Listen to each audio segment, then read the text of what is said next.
how to throw axe and knife the easy way. The same simple technique lends itself to axe, knife, throwing stick, other tools. I'll be going over stance, grip, technique, tips for the beginner. And if you stick with me to the end, we're going over real world survival applications. Welcome to Doug Shoe Bushcraft. So the simple teaching I'm going to show you is the spin technique, spin throwing technique. So when I throw the axe, it's going to spin one revolution, stick in the tree.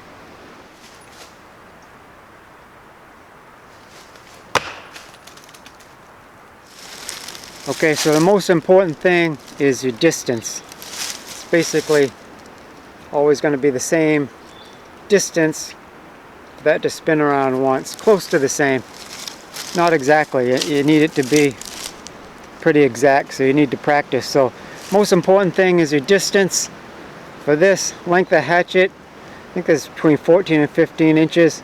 So for this length of hatchet, my distance is around 12 feet. So you can measure it, or you can pace it out.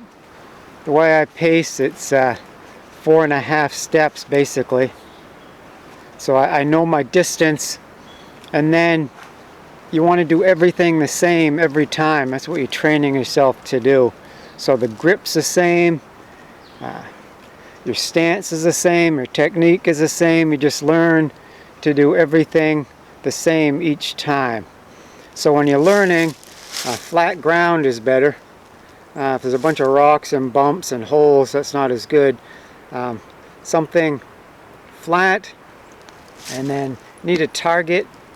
I use completely dead trees someplace. I'm allowed to do that. You know, you can make something out of wood. If you make something out of wood, plywood isn't the best. Might be okay if it's a kind of scrap plywood that's been out in the weather, losing its structure a little bit. I'd rather have dimensional lumber of some sort, and then if you put the boards top to bottom lined up like this, so the grain of the wood is vertical rather than horizontal, you want it vertical. Just like if I'm throwing at a dead tree, obviously the grain of the wood is vertical, right? So the grip, distance, most important thing. Second most important thing in my opinion is the grip, and you can learn it your way. You can hold it hammer grip if you want to, throw it like that, it's fine. I prefer to put it like in my palm like that because there's different handle shapes. This one isn't ideal for hammer grip in my opinion because this is getting in the way. If you did use hammer grip, you just have to learn a very quick release. What I like to do is I put this kind of like there in the palm of my hand, because most hatchets do have this hand retention squiggler, whatever you want to call that. Because then, as I'm throwing it, it seems to easily release from my hand without anything getting caught. But you know what feels right for you when you're throwing it. That's the important thing. Wants to be comfortable. Just you know that you're an individual. What feels right for you, and just you learn a way that you get a good release, and you just keep doing that. And the stance is, I mean, if you've thrown a baseball, been on a little league team or something, that would help, where you put your left foot forward. I'm right-handed, so therefore the opposite foot I'm putting forward, because that way I have balance, correct? Got my left leg forward, so I throw with my right hand.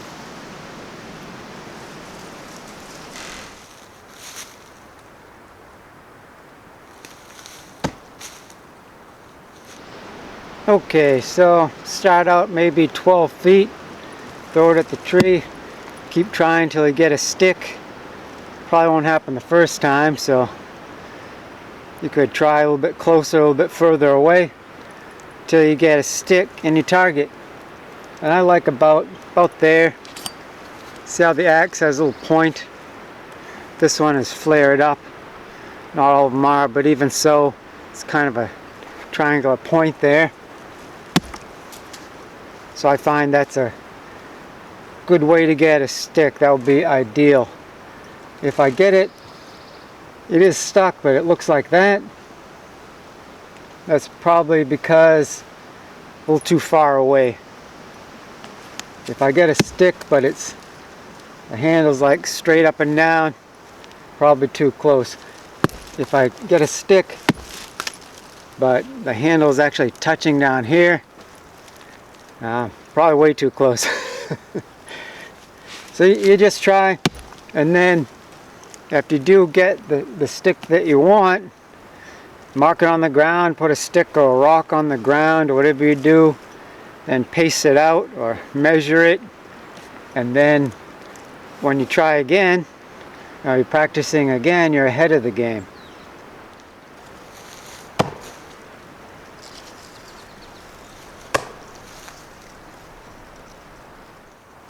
So you're starting out, one of the first things you're going to be thinking about, one of your first decisions is what axe or knife to throw to learn.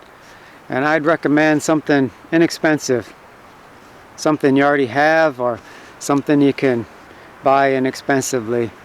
If you have an axe or a knife at home you spent a lot of money for, or particularly if it means a lot to you, has sentimental value, don't throw that. And the reason is that throwing a tool is really tough on it.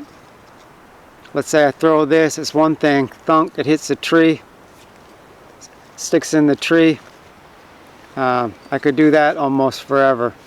The problem is if I miss the tree, it goes sailing off into the woods.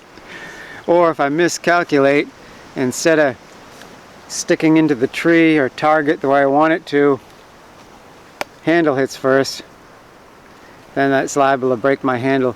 So personally, I'd recommend a composite handle. I believe this one is plastic with a fiberglass rod down the middle.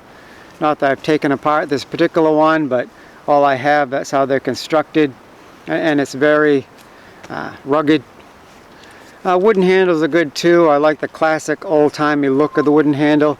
The only thing is you miss several times with a wooden handle. Might not take long before you snap your handle off or splinter it, something like that. And also, just a recommendation, none of these are rules, I'm just trying to help you if you are a beginner. I'd start with the Hatchet just because I believe they're tougher. Could start with a knife if you want to. I'd recommend this one with a disclaimer. This is the Gordon survival knife, available at Harbor Freight. $10 I think is the going rate, and there's sales where it's even less expensive than that. You can buy them online, or maybe there's a Harbor Freight store in your area. The only thing is, in order for it to be rugged enough for throwing, in my opinion, got to take out that set screw, take out the blade from the handle without hurting yourself somehow, and put some epoxy. I use JB Weld Quick Weld, and again, in my opinion, after you do that, it's a very rugged knife, holds up to throwing. You might not believe me, a lot of people think this is a cheap knife. Well, it is inexpensive, but I'll put some links in the description about videos of me modifying this and throwing it and abusing it in various ways, and it holds up. And then just any hatchet will work in my opinion, but you know, this one is available at BudK. It's one of their camp hatchets. I think it's on sale right now, around $10.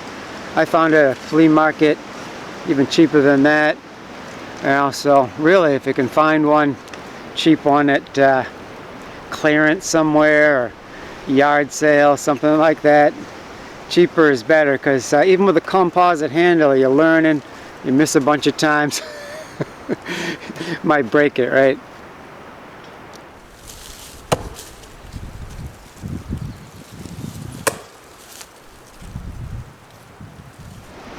Okay, so my recommendation, get some experience throwing the hatchet, start to get good at it, where you hit the target and it sticks. Then start learning how to throw a knife. Notice how these two are just about exactly the same length, and that means for me, the way I throw them, that the distance that I want to the tree is actually the same.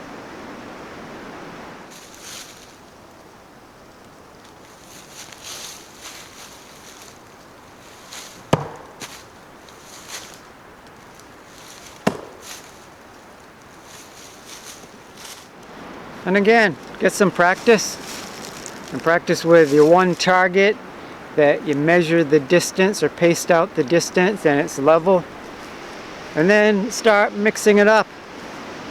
Go to an area where there's several targets. For me, a lot of times just go in a marsh area where I know there's going to be a bunch of dead trees, and in my opinion is not hurting anything.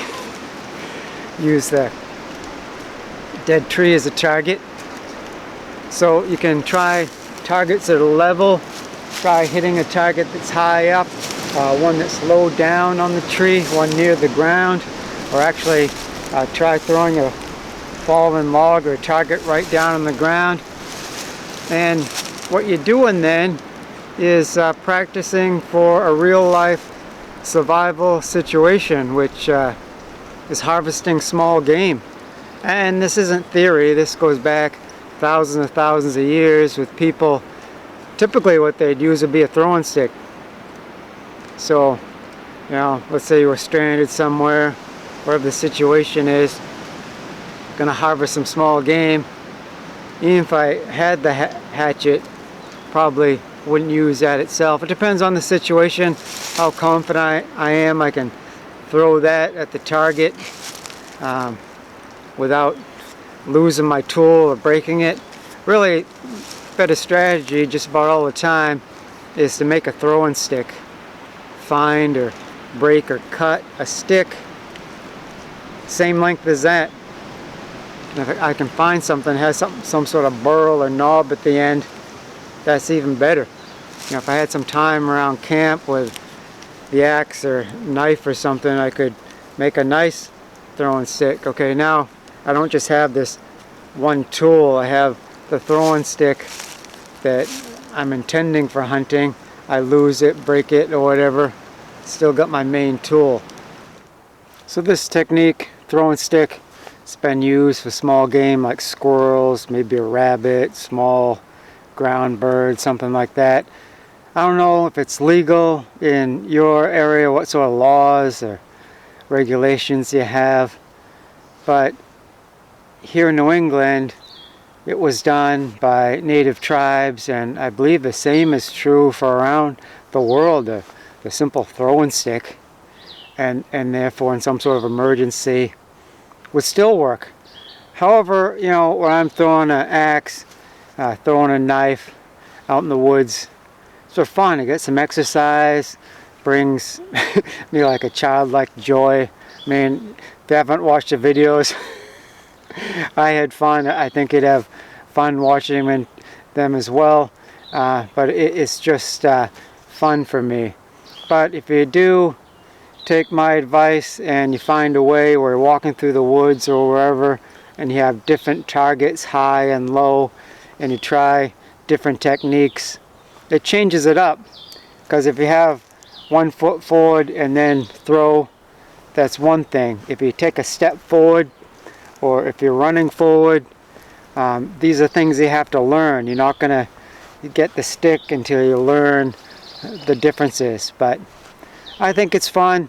It's an inexpensive hobby. You buy one of these knives or hatchets for 10 bucks. How much fun can you have? You go to town. Can you get in the movies for 10 bucks these days? How much is a popcorn? You know, you go to some amusement park with your $10. I don't know.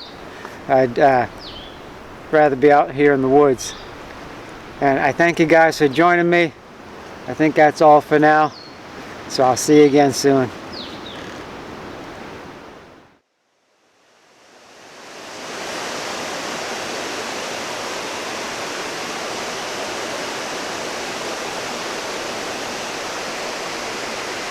Love is patient and kind. Love is not jealous or boastful or proud or rude. It does not demand its own way. It is not irritable and keeps no record of being wronged. It does not rejoice about injustice, but rejoices whenever the truth wins out.